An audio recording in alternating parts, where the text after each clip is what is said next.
माझ्या लक्षात। बरं बोल, काय काम होतं? अरे काय काम होतं तुझं? हो दादा साहेब, आईची प्रकृती जास्त झाली आहे। डॉक्टरांनी तालुक्याच्या हॉस्पिटलमध्ये घेऊन जा म्हणून सांगितलं। अरे यात मला काय सांगायला आलाय? जा जा लवकर घेऊन जा, सरळ उचल आणि तालुक्याला घेऊन जा तिला।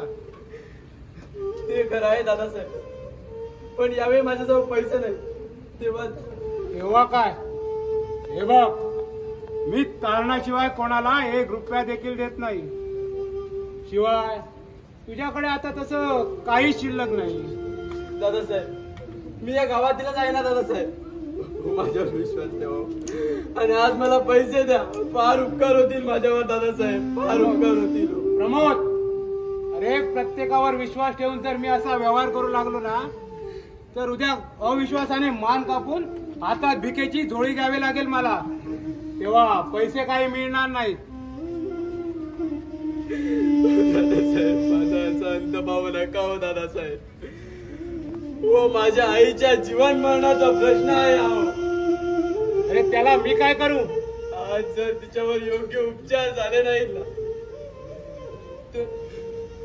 तर उद्या माझी आई मला मिळणार नाही दादासाहेब। हो, मिळणार नाही दादासाहेब।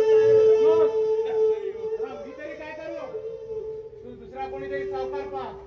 प्रत्येकाची दुःख उराशी कवटाळून मला मरायचं नाही लवकर। पुढारी प्राण्याचं सोंग घेणारे बरेच आरामखोर आहेत गावात, नाहीतरी ग्रामसेवकाचं व्रत घेऊन आम्हाला नामशेष करणारे तुझे कितीतरी मित्र आहेत। त्यांना जाऊन सांग, ते करतील तुला मदत। दादासाहेब, कुठे दादा नाही हो दादासाहेब, म्हणूनच इथे आलो। मी पाहिजे तर तुमचे पैसे पुढच्या महिन्यात देतो, पण यावेळी माझ्यावर दया करा, मला द्या पैसे। पाहिजे माझ्या आईच्या जीवासाठी तुमच्या पाया पडतो, पण तिला जीवनदान द्या, जीवनदान द्या। तुझ्या आईला जीवनदान द्यायला मी काय करी? डॉक्टर नाही। पप्पा, तू काय करताय? माणसालाच काय, पण पशुलाही लाजवणारं वर्तन आहे तुमचं। अशोक, हो, कुठं फेडाली पाप? साप दे राहायचो जातो दिराच्या नदी रे माझी।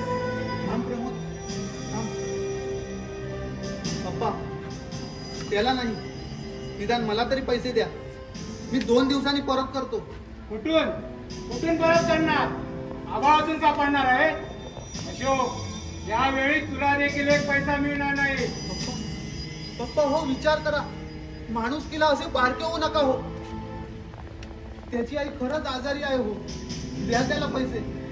माझा शब्द म्हणजे वज्रले, एकदा सांगितलं ना, नाही म्हणजे नाही। पप्पा, हो पप्पा, आता काय म्हणावं तुम्हाला?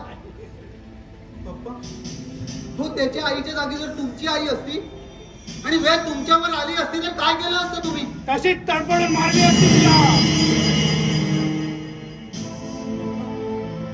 पप्पा हो, तू माणूस नाही हो, राक्षस आहात, राक्षस। अशोक,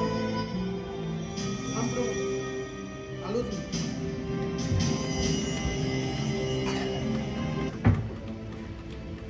सगळे गेले आणि हा आता आलाय मला माणुसकीचं तत्वज्ञान शिकवायला।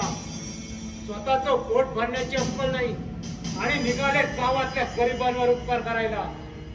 आतडी भुक्याने तडपडू लागली की मग कडे म्हणे वापाची किंमत, तेव्हा 2 तास भरवायला हे लोक येणार नाही, त्यावेळी उपयोगी पडेल तो हा।